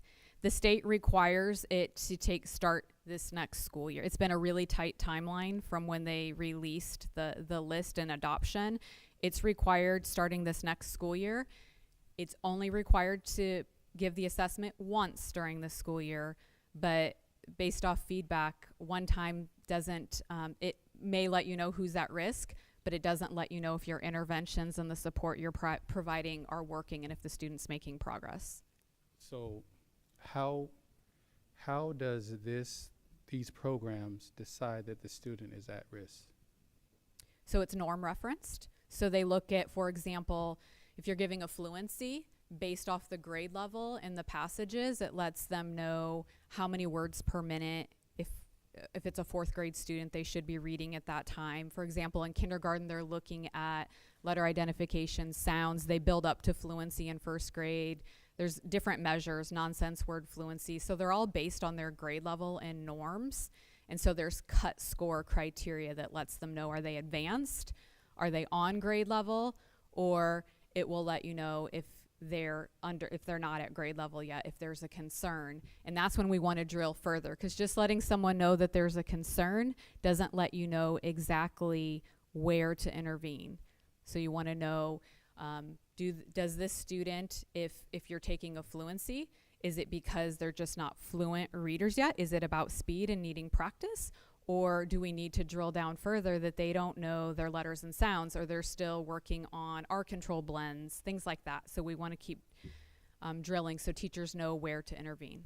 And so after they make that decision and find that and see that there is an issue, what does that mean? Does that mean that now the teachers will have someone inside of the classrooms who will work with these students to bring them up to speed? And will that take away from them being able to keep up with the classroom? Hypothetically speaking, what happens if one class had test higher for more students who don't meet that criteria versus another classroom where teachers are hired? Are we taking the students out of the classroom? Are we leaving the students in the classroom? Do we give support? Great, I can answer that. Okay. Both. So every elementary school, we have 15 reading intervention teachers. So this data gives the school site which students are most at risk that we need to pull for reading intervention. They do not get pulled. Every elementary is required to have a master schedule. They do not get pulled during core instruction. So when they get pulled to go to reading intervention, that is when the class is having small group reading. So that's when the teacher's differentiating during that time and meeting with small groups based on that data as well. They're just going to have your most intensive needs get pulled out to have a specialized program. We're using UFly. That's based on the data. And then students in the classroom stay with the teacher, and if there are other volunteers, some schools use their site funds to fund additional aides that push into the classroom as well, and they do small groups that are skill-based. So it's not just for students that are at risk, but it's also to provide enrichment for students who are at grade level that need to be challenged as well. So the teacher rotates within the classroom. Okay. And so back to the other question I asked about, suppose one classroom has more of those students than the other. Do you guys pull those students out of that classroom, or do you leave them in that teacher's classroom? So it's not based off equal numbers from every single class, it's based off needs. So if I'm a teacher that has more students that need to go out, I may have more students in reading intervention during that time. I may have someone push in, but my neighboring teacher who maybe only has 2 students that have a flag that's raised for difficulty of reading may only have 2 students that go to reading intervention when I have 10 that go. So it just makes my class smaller to work with even more of the kids in my room, while the rest are getting intensive help with UFly. And so that, whatever that group is, they'll make sure that's balanced out. It's not where one has more than the other. Will that person, whoever is working to bring them for that intervention, will they have a certain amount, or will it just vary from whatever the period is or whatever the time is? It's based off need, and so usually UFly groups are pretty small. It's about maybe 5 in a group. So they look at the grade level, and then the principal can determine if all of 2nd grade has a severe amount of needs. They look at the resources they have, and maybe they create 2 2nd grade blocks during that time so they can fit more students through. I know some schools fund aides, and so they might push more aides in. Some schools fund aides to work in the reading interventions so that they might have 5 adults working in that room at the time. So there's 25 students right there that can be served during that 30-minute block. And one more question I have for you. So for the, I think I heard you say that the part of the English learners, that is part of this program that's here? That English learners, is that something? It's part of the education code where if we have someone that is new to the country, we will not assess them using the English M-class dibbles right away, because that's not going to indicate to us right away that they have a difficulty with reading. If we have someone that moves, let's say from Mexico, we would give them, and they have 0 English when they move, we would give them that screener in Spanish. So we could assess what their Spanish reading abilities are at that time, because then we start working with transfer skills. However, when Robin's team is working on with the community liaisons doing a home survey, because sometimes we get students that come from another country that also don't have literacy in their native country either. And that's when there's a different criteria that's through this education code that we do a survey with the parents to help determine what their language is, to know if they have enough to take the test in Spanish or not. And Once they one- have sufficient instruction in English, then we start assessing them in English to see if they've picked up on the instruction in English. And one more and I'm done. Okay, that's So okay. with the state, is the state going to be giving anything to the districts to be able to fund this or pay for a portion of this? They are. We don't know the exact amount yet as the budget is still getting worked through. We know that it's happening this year. We don't know about continuous years. So the way that it sounds is the money is part to fulfill part of the training requirement. And that's why a lot of the publishers, when we worked with, like you could see M-Class Dibbles is not charging us for the licenses for K2 because they know it's a state requirement. They're charging us for the professional development because that's required from the state, and they're giving us funds to support that. So that's what the companies are charging for. Great job. I could talk about this all night, so. We probably could ask those questions. I'm fond of Dibbles, going back to the University of Oregon, and all that free Dibble material resources testing has been amazing over the years. And I'm glad to see that they're part of the people that have developed materials. My idea, goes kind of back to the insufficient English title that was on that slide, adding information for multilingual learners. That to me is like, a little bit gray. Also, the amount of work that the teachers do in gathering the data, then they are responsible to do the remediation or the intervention themselves. And I know there's supplemental people, but truly it's on the teacher's plate to do this intervention for each student. Yes?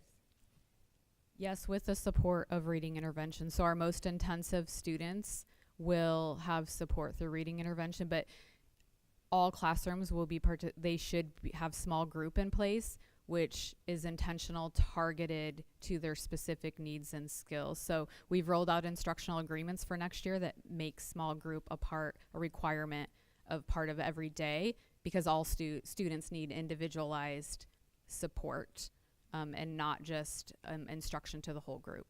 And small group is defined as 6 to 8 children? It can be. It can be one-on-one. It could be two. So if I have a student that I need to pull aside for 5 or 10 minutes to work on letter sounds, I can do that, right? Because I have other centers set up as well. Or I might have a group that has 7 students at that time, knowing who my students are, and they may all need to work on R-controlled vowels. And you were saying UFly. That would be the adopted curriculum that would be used to help teachers with remediation, yes? And will you Yes. explain that? what it UFly is from the University of Florida, and it works on kindergarten through 2nd grade reading foundations. So it doesn't really get into comprehension as much, but it's more so making sure they have the foundations. And so we do have 3rd, 4th, and 5th graders, because if they have concerns in their data, we're using that data to find out exactly what lesson to start on with them to fill the gaps and reteach them how to read if necessary. Thank you. I'm hoping it goes pretty smoothly this next year in the professional development and the acceptance of this additional assessment. Would this replace the STAR? Yes. Okay. I just want to say we've been blessed with our teacher community, because we have used Dibbles previously in our district. It's been a little while, but I know some of you were able to see all of the people we trained through letters, and we've done a lot of work building the foundation and the background as to why. So we had people excited and you don't always get that when you have a new assessment. People aren't always happy about that, and people were really happy to bring this on, but also be able to tell them we're replacing CBMs, what we were using in ESGI. So it's not one more thing on their plate, it's replacing what we were already doing. So, You're welcome. Jessica, thank you. Great presentation. I really appreciate how this is replacing one assessment program now, so it's not going to be too formidable on our teachers out there. I also really appreciate that you're going to be administering this several times a year. It's important that we monitor progress and we assess, are these interventions working, are students growing and learning? So I really commend you for that. I do have a question though, and maybe it's, let me just ask it. The first one, or one of them, was AI generated, I guess, assessment, and the other one, the teacher sits there and listens. What's the risk of bias or misinterpretation? So Amira was the other program that we piloted, and I was very thankful we piloted, because otherwise we would just go on their sales presentation, and it sounds wonderful, and maybe it will be one day, but we did not have that experience.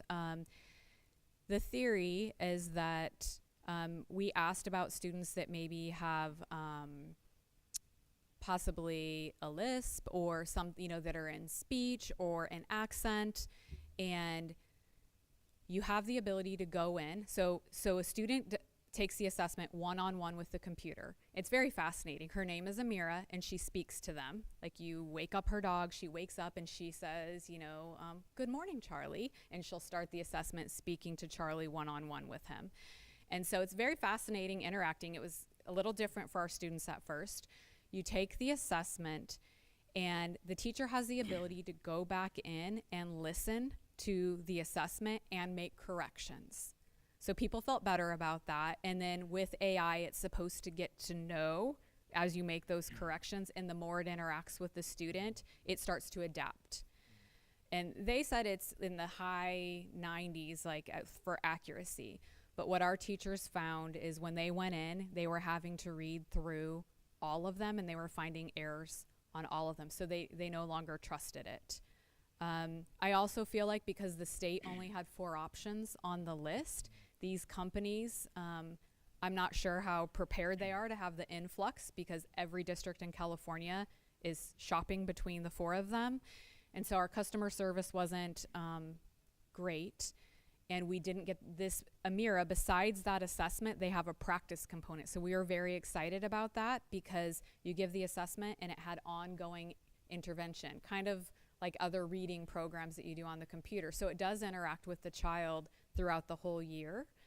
And the licenses, they didn't have them ready and prepared for us. So teachers just didn't, the trust wasn't there for this program. And they couldn't hear the student, because you do not give the assessment. In the professional training, do they give them any tools to mitigate bias? Not that I saw for the teachers, because the teachers aren't doing the assessing. It's solely the student and the computer. The teacher just gets the data to review.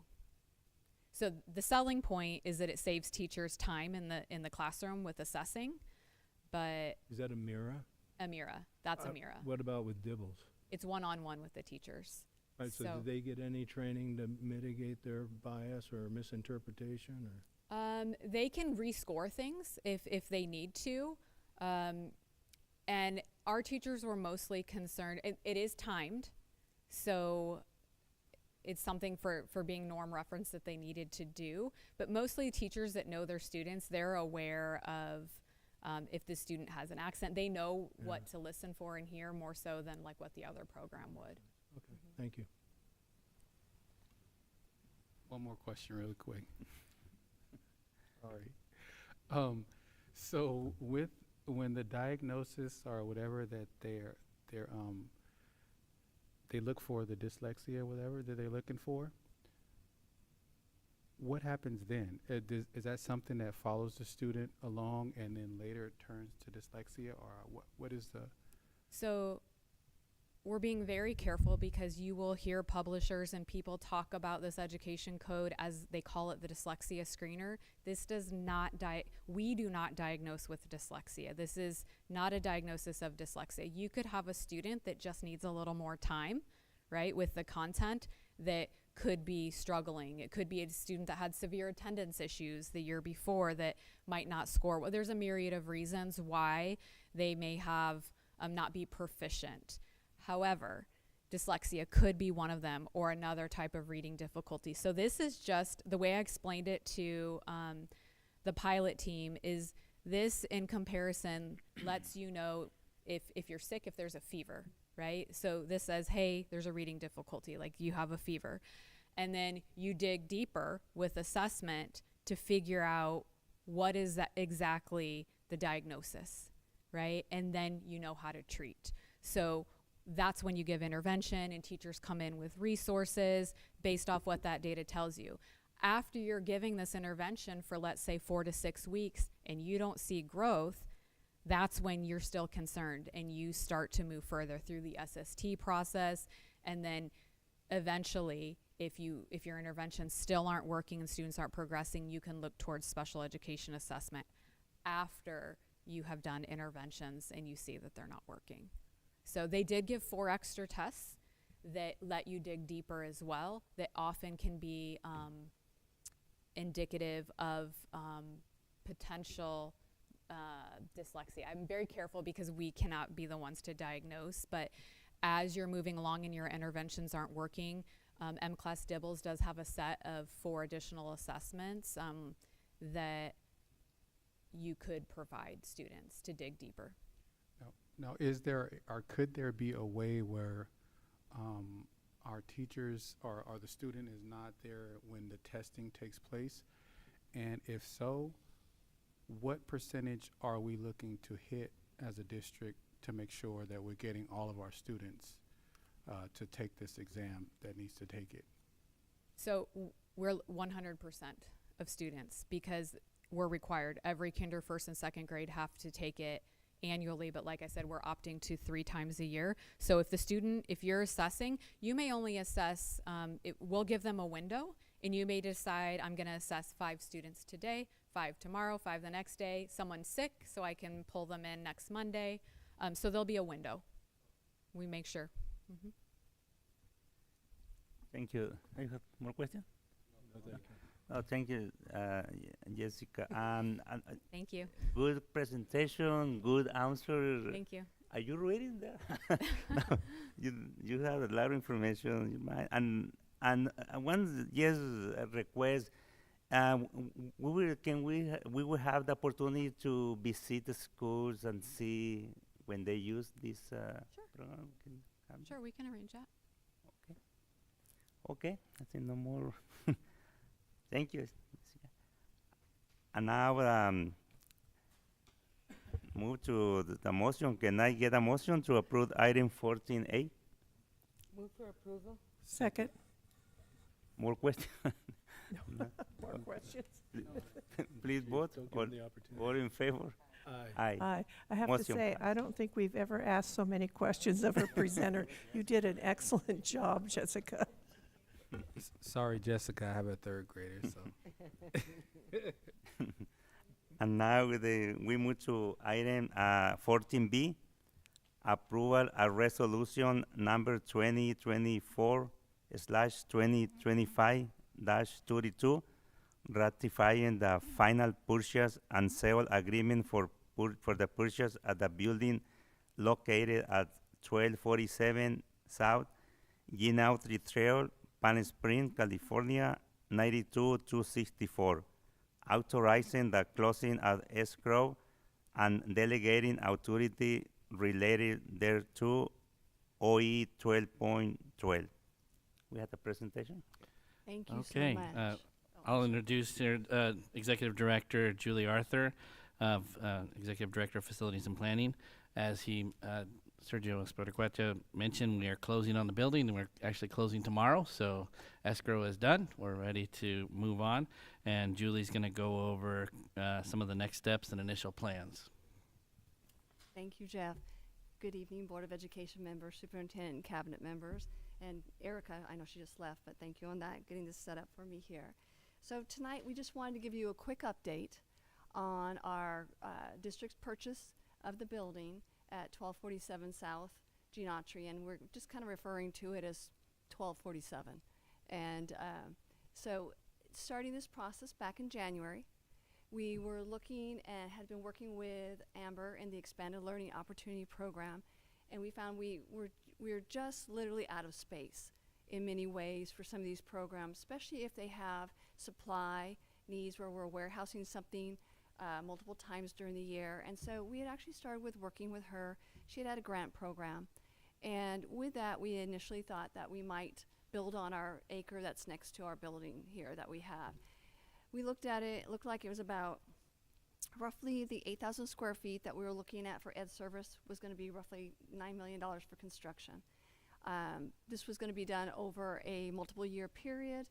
And so with that, we I stumbled into this when we were looking at some other items, and we found this building, and it's 8,288 square feet, tilted concrete building down the road, and it's basically right almost across from Desert Springs Water District, just right before the water park down there. So we're across the street from that. And if you take a look on the overhead here, this is the overall site plan. So this gives you the dimensions of the parcel that is included with the building. It's about 33,000 square feet that comes with the 8,200 square foot building. You can see the parking lots there. Ample space. It has roll-up doors in the back for what we need for storage or bringing items in. So it really fit the bill. And what we found was that it was, as we came and spoke to you regarding this in February, that it was probably going to be less than 50% cost to buy this building, get the improvements in, than what we originally projected to build new for on our property over here. What you're seeing here up on the board is the existing building plan. This was a grow facility that closed down a number of years ago. You can kind of see how it was set up, different areas of the building. Interesting, the roll-up doors kind of became almost non-usable because they put walls up literally within 10 feet of the roll-up door. Didn't make sense for us, but that's going to be what's one of the fun things for us is we get to take those down and make it usable. So we've been meeting with the Expanded Learning Opportunity Program, and then other part of the building, we've been actually working with Student Services on some of their storage needs and people needs that they have. And so in doing that, we've come up with, this is the initial draft of what we believe the tenant improvements will look like. We're taking down a lot of walls. We're keeping storage in there. We're trying to make it as efficient as possible. We are looking to have a little bit of office space for Amber and her team members. And then we've looked at maybe moving some of our staff members over from the Farrell building into here, and then using some of the area in the back for our OT-PT equipment that we need to store long term. So with that, we've been working, as Jeff said, we've been working with the architect on that. We're looking at this.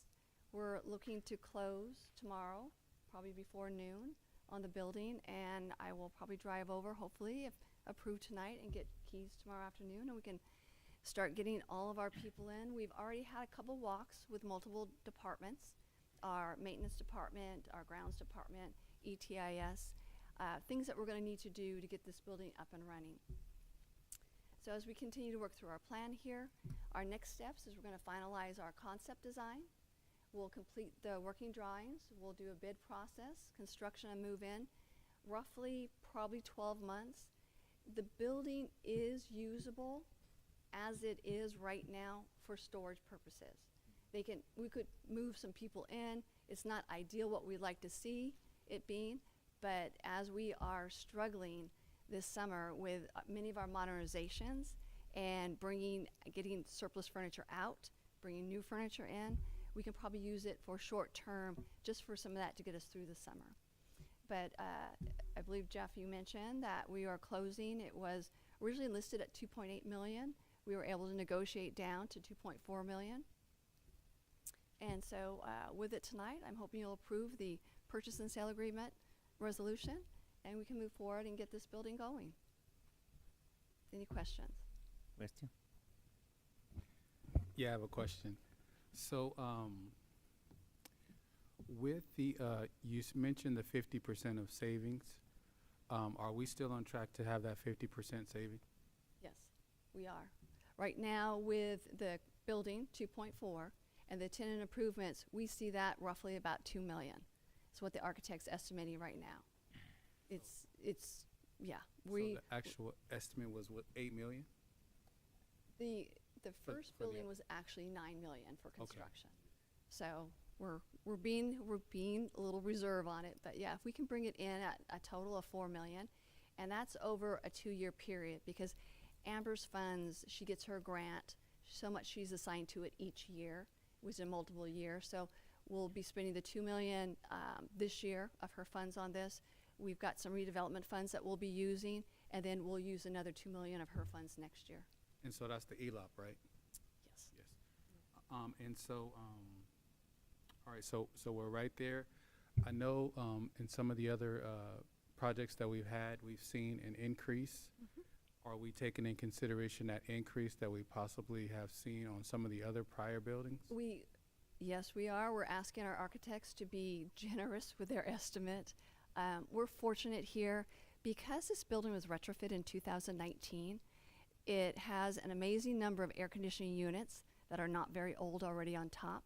We will need to redo the roof a little bit, but not bring in new air conditioning units. The electrical, that switchgear that we have on the building was for this grow facility, and it's probably 3 times more than what we need. So we're very fortunate that this building comes in very well packed with areas that we would have needed to already improve. It's already done. And the front parking lot is concrete, not asphalt. Thank you. My question probably is in the construction part, maybe before, in the planning for security, loss prevention, barcoding of really valuable materials like instruments or media. I'm sure that all of this is included in the security system that's wrapped around, and that this is probably going to be divided off where not one main key could let someone maybe go through the whole property, and you know what I mean? I'm just thinking of scenarios that have happened really in places that I know of, and that things don't walk off. So. Yes, yeah, we will be using quite a few cameras. It's already, if you can imagine, as its previous use as a grow facility, has an amazing amount of cameras already in place. Everything as well as the man area where you have to walk through this glass, bulletproof glass in there, which is very interesting. But yes, it is interesting. Most of the items that are going to be there are of not high value. These are items that are in the backpack that we take out materials for the students to use for the after school, the summer, and the off-school program times. So they're not what you would consider high dollar value in the way of paper. We're not going to be storing a lot of tablets or anything like that there. We will have, student services is going to have some backpacks. There may be, again, some clothing there that we give out to some of our parents in need. So there's things that we have, but they're not going to be the high dollar value that is over there. Those come to our warehouse here, and everything will still be delivered to our warehouse here, checked in, and then delivered over there. Good to hear that things just walk off, and those belong to the children. And so the best we can to monitor and, like I said, barcode or put sensors on them or whatever, really Agreed, important. agreed. Thank you. Okay, I don't have a question. Thank you, Julie. Thank you All for right. the presentation. Thank you very much. Okay, we're ready to vote. Can I get a motion to approve item 14B?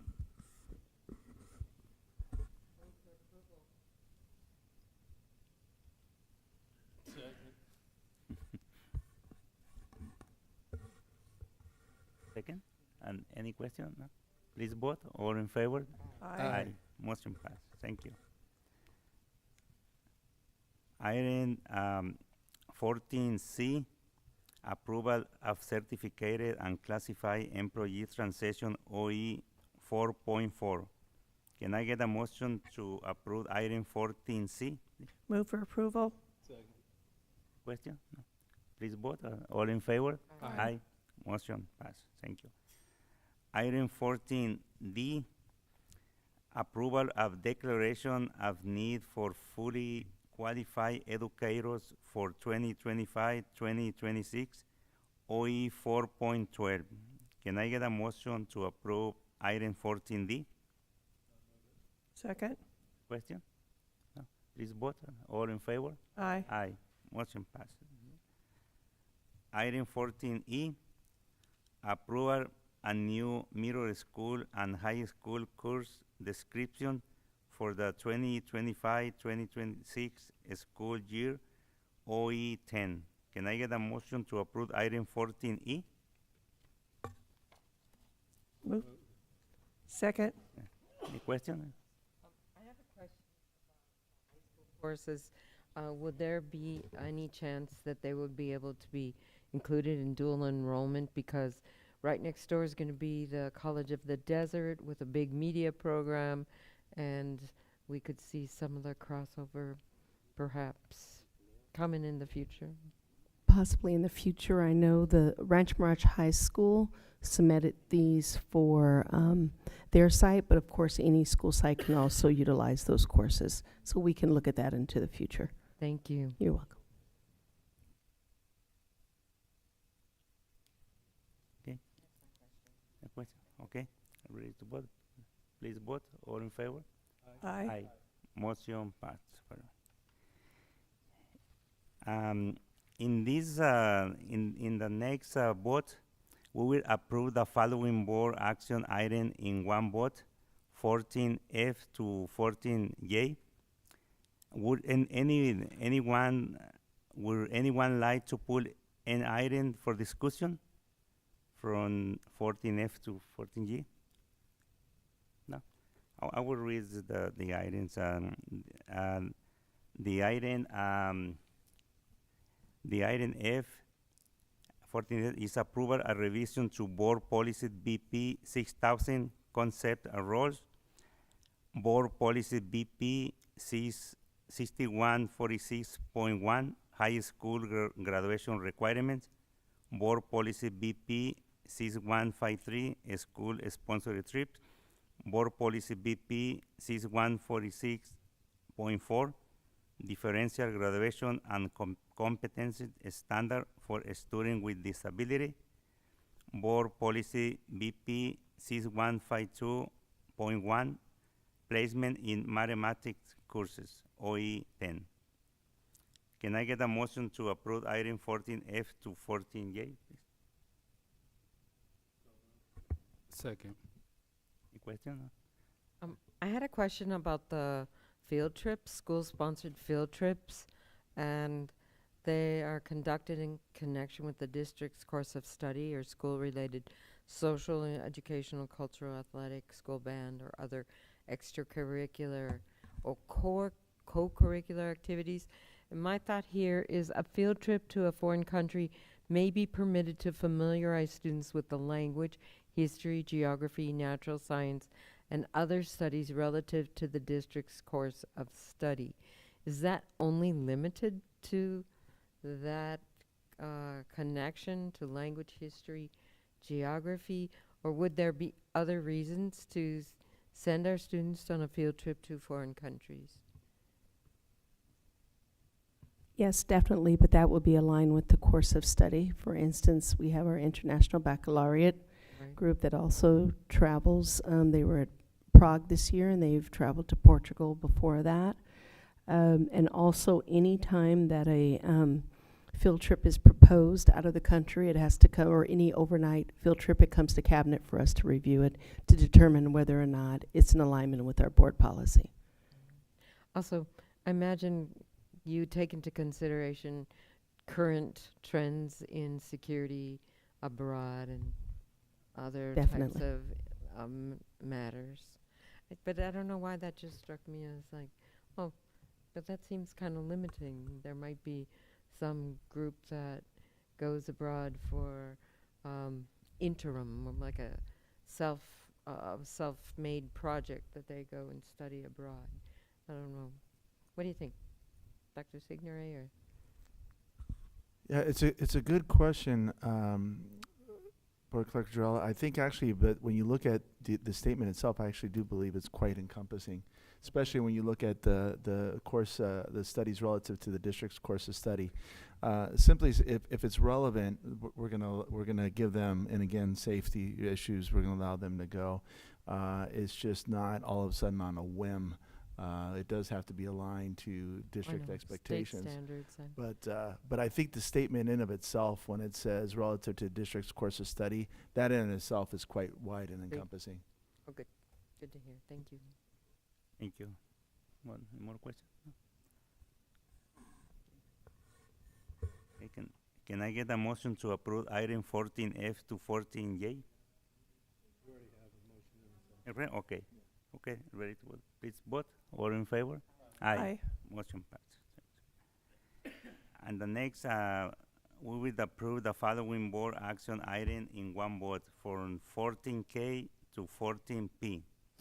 Would anyone like to pull an item for discussion or review? From 14K to 14P. In this one will be approval to award RFP number NS 2401 for the 2025-2026 school year. Grocery proceeded USDA commodity and commercial food product number NS 2402 for the 2025-2026 school year. Dairy products number NS 2403 for the 25-2026 school year. Fresh produce number NS 2601 for the 2025-2026 school year. Bread products number NS 2602 for the 2025-2026 school year. Farm to school number NS 2604 for the 2025-2026 school year. Paper, not food. Can I get a motion to approve item 14K to 14P? Move for approval. Any question? No? Please vote. All in favor? Aye. Aye. Motion passed.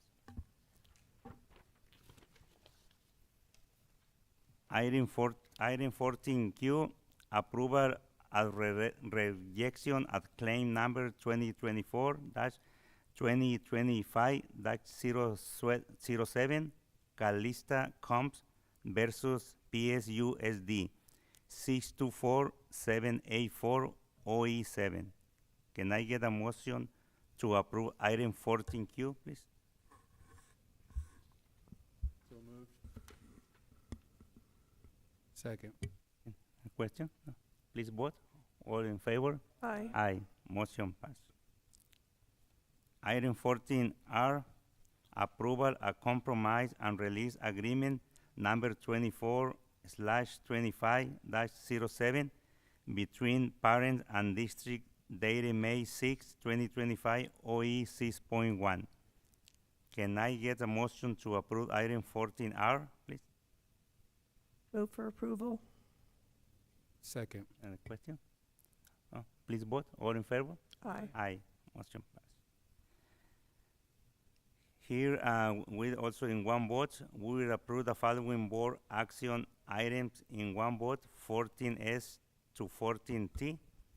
Would anyone like to put an item to discussion or review? No. Okay.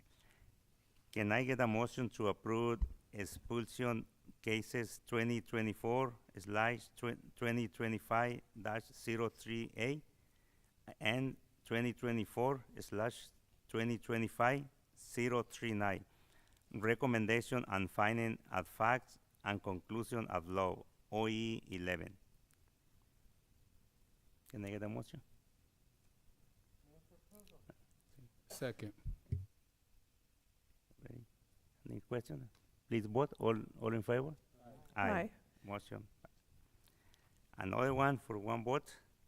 Superintendent consents item, item 15, superintendent consent item. We will vote from 15A to 15G. We will approve the superintendent consent item in one vote.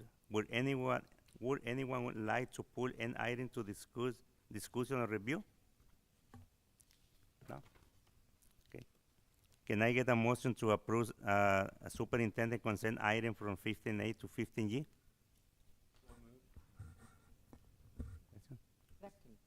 No question? Okay. Please vote. All in favor? Aye. Motion passed. Item 16, information item from 16A to 15C. The board have received and reviewed this information. Item 17, suggestion for future agendas. Do any board member have suggestion for future agendas? Yes, I would like to suggest a possible work day for the Board of Education in the month of June, maybe in the latter part of the month. So, okay? Will you need the day or more information? Yeah, we're looking at in June the Tuesday of the board meeting, which is June 24th, Tuesday. Okay, Pending. perfect. I'll reach out to you guys and get all the details on And what you need. Pending. And clearly also about the talking points, we have to communicate each other or have another discussion. Yes, I'll reach out and we can get an agenda put together. Thank you. Thank you. Thank you.